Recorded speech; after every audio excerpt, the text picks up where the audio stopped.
Sam or Pesty, and today we'll be discussing the wonderful world of D&D.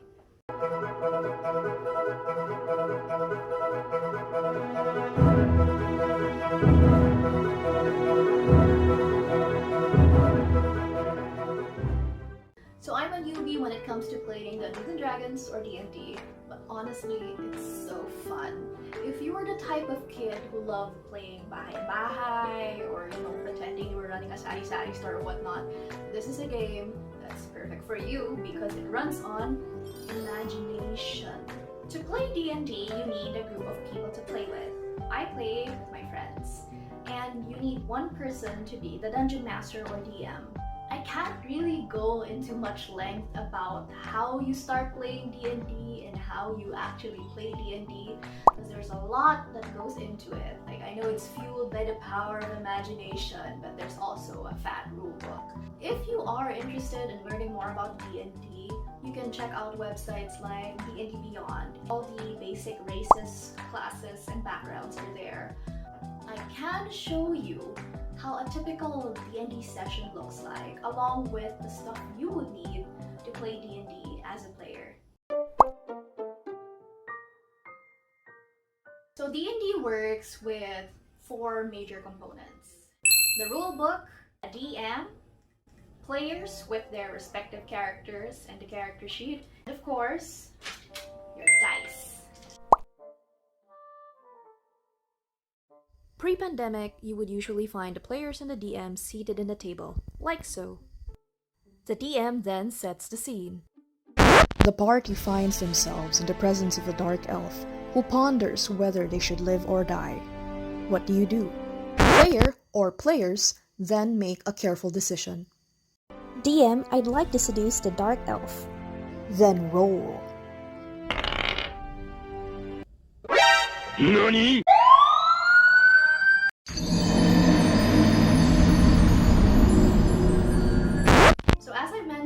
I play with my friends, my barkada, and our party is called the Whitebats.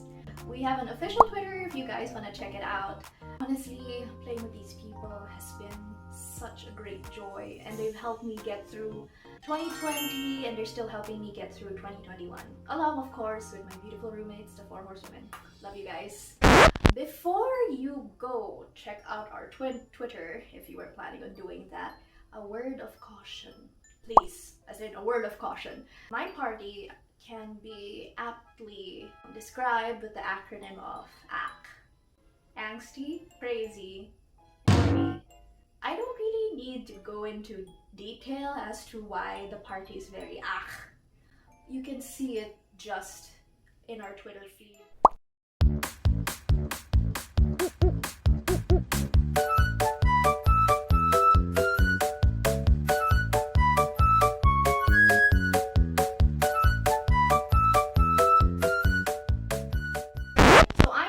Before that in D&D you have 4 basic components, more or less.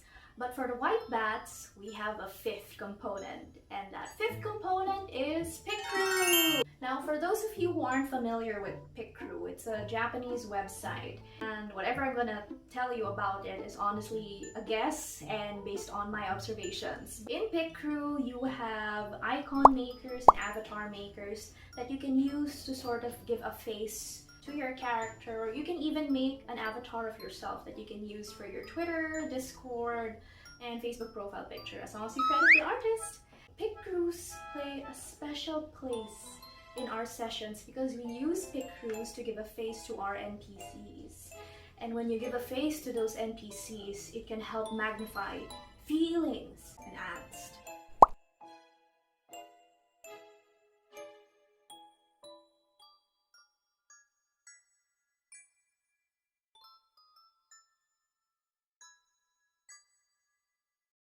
And that's the sort of relationship my DM and I have. I'm like his Picrew dealer.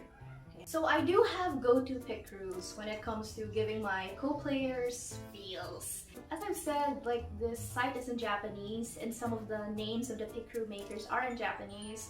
I will not attempt to try and read the characters, or for the Picrews at least in Japanese, I'll just flash them and not, I don't know, accidentally mispronounce something. So the first pick crew is a pick crew I like using because of the angle of the avatar. It's sort of like they're turning to answer somebody calling their name, kind of like in a novel sort of vibe. In terms of skin tone, it's kind of limited. There's just fair skinned and moreno. They do have elf ears and there are horns, so you can use this pick crew to make human, half elf, elf, and tiefling NPCs, just the tamer skin tone range in the tieflings, not the purples, reds, or pinks. So the second pick crew is a pick crew called the Lady of Hera, and I like this pick crew because in terms of skin tone, it has a beautiful range. It has light shades of brown, dark shades of brown, and as we know, brown is a beautiful color. And of course, there are also makeup options. So you have various styles of eyeshadow and also colors for the eyeshadow. There's also lipstick options. And it's the perfect pick crew for making a female NPC in sort of historical clothes. If you're planning on making an NPC that's a noblewoman or a rich merchant's daughter, I'd suggest going to this pick crew. So the third one is a pick crew that's in black and white with like pops of color when it comes to the color of the iris. And there's only one skin tone, which is like a light gray. But it works when you're trying to make an NPC that kind of looks tough. And this is the pick crew I use to make the face of my character's boyfriend. His name is Cam, and he's big, buff, but he's dumb, but lovable. And so this last pick crew is a pick crew called Witchmaker 2. And just like Lady of Hera, I use this to make female NPCs, and it has a wonderful range for the skin tone. So again, more lighter shades of brown and darker shades of brown. And I use this whenever I want to make an NPC or character that looks obviously magical. So we're talking about warlocks, sorcerers, wizards, and other sort of similar characters or NPCs. So those are just some of the pick crews I use whenever I try to give my co-players feels and angst. There's honestly a lot, but this video might take too long when it comes to showing those pick crews. And guys, pick crew is such a fun website to use just to sort of play and reminisce the time in our lives when we were playing dress-up games on Whitebats.com. And that's it for my first D&D vlog. I hope you guys enjoyed, I hope it was informative, and hopefully it made you curious about D&D, and if so, go check out D&D Beyond. As always, with the 4 horsewomen and with D&D, it's never a dull day. May you have wonderful rolls for 2021.